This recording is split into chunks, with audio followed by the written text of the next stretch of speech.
Iya iya, coba Gus ML kita ya, kupas nih gitu, ML nih. gitu. Kadang kalau Pak Haji nyampaikan kan kayak gimana gitu. Sekarang kan Pak Haji kan begini, lu pengen utang lu lunas, lu sedekah nggak bisa katanya kan, Iya, emang lagi ceper, ibadah itu nggak bisa. Lu kan ada istri, jadi lu ML berani nggak sehari 3 kali 4 kali nanti utang lu lunas. Nah kadang-kadang kita kan berpikir nih secara logika, apa hubungannya ML dengan hutang lunas. betul, ya, Nah ya. kan kita kan nggak paham nih.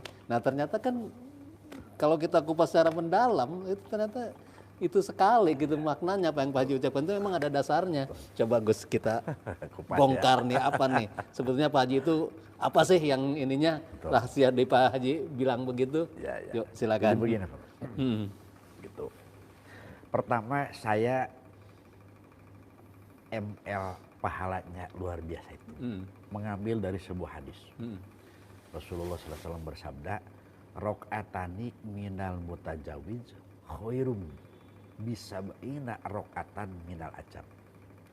2 rakaat sholat sunnah dari orang yang sudah menikah itu lebih utama daripada 70 rakaat orang yang belum menikah. Nikah. Itu yang pertama. Iya. Terus yang kedua, gitu. Yang kedua, gitu.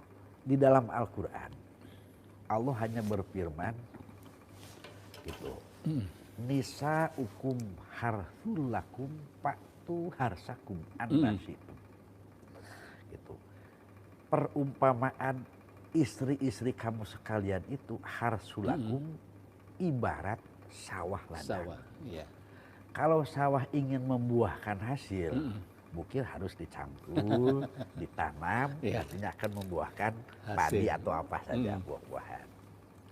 Pak tuh harsakum anasitum, silahkan kamu cangkul, gitu. Itu sawah ladangmu, anasitum sesukamu. Jadi tidak ada larangan di dalam Al-Quran bahwanya seorang laki-laki mempergauli istrinya dengan cara apapun, gitu, dengan cara apapun, gitu.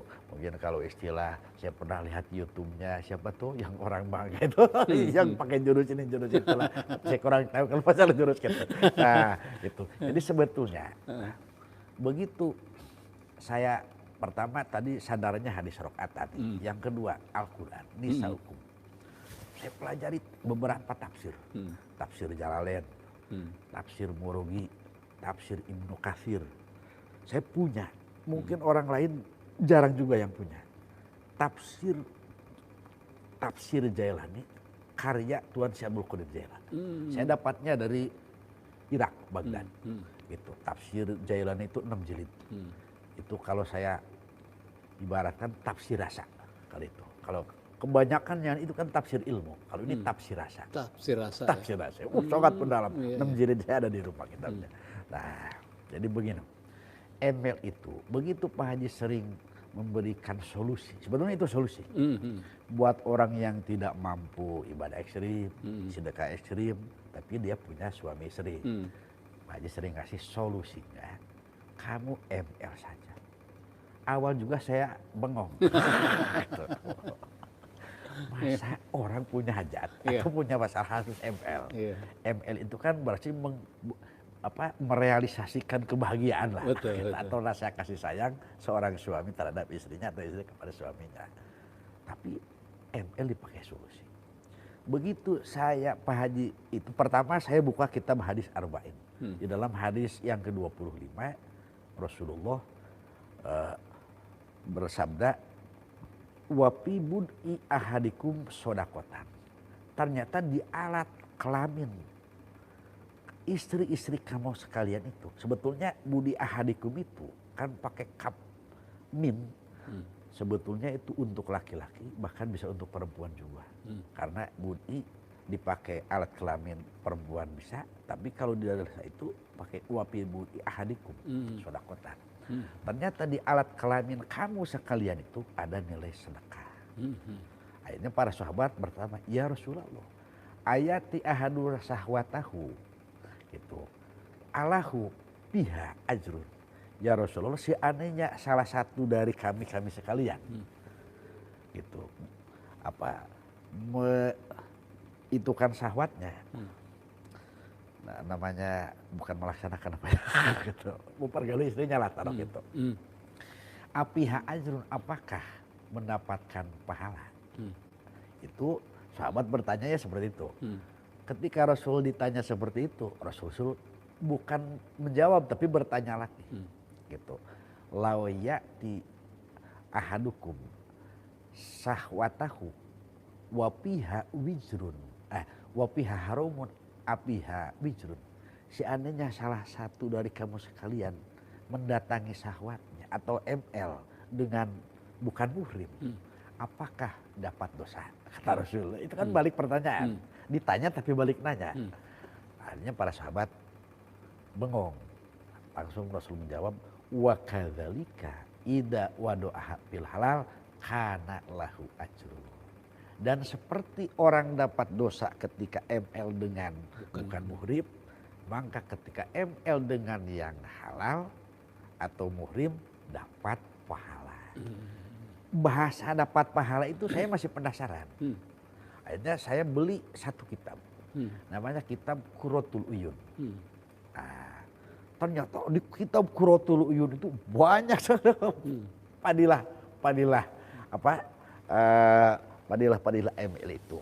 Bahkan Ibu Aisyah gitu. Kata Ibu Aisyah, laqad utiyan nisa khairun kasirun pamalakum ma'sarur rijal. Ya Rasul, ternyata perempuan karena punya alat kelamin banyak sekali pahala atau kebaikan. Apakah laki-laki punya kebaikan? Gitu. Rasul kan Ibu Aisyah bertanya. Akhirnya padohika Rasulullah tersenyum.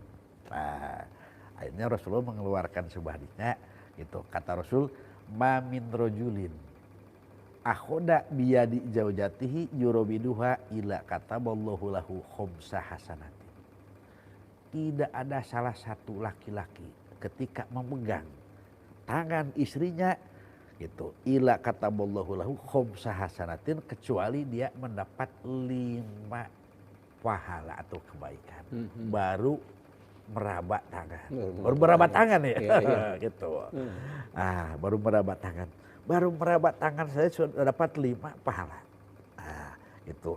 Fa'in anakoha fa'asru hasanatin. Ketika merangkul istrinya maka dapat 10 pahala. Merangkul 10 gitu.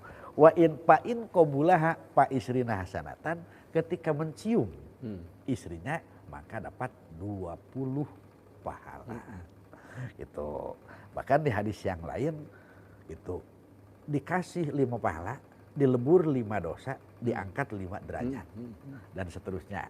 Nah, gitu. Pak in ataha kana khairon minad dunya wa fiha. Ketika alat atau ML maka pahalanya ML kana khairon minad dunya wa fiha, pahalanya itu lebih bagus daripada dunia wa fiha dan seisinya. Coba hitung berapa pahalanya. Dan itu bukan kata ulama, kata Rasulullah Shallallahu Alaihi dan pasti benarnya. Jadi makanya, nah itu baru sekian persen ya. Makanya Pak Haji, ML bisa menyelesaikan masalah. Mungkin kita simpulkan seperti itu ya. Contoh masalah hutang, masalah lancar milik rezeki. Nah gitu. Karena di dalam satu kali, kan baru satu kali. Sa'pain ataha kana khairon minad dunya wa ma fiha. Ketika si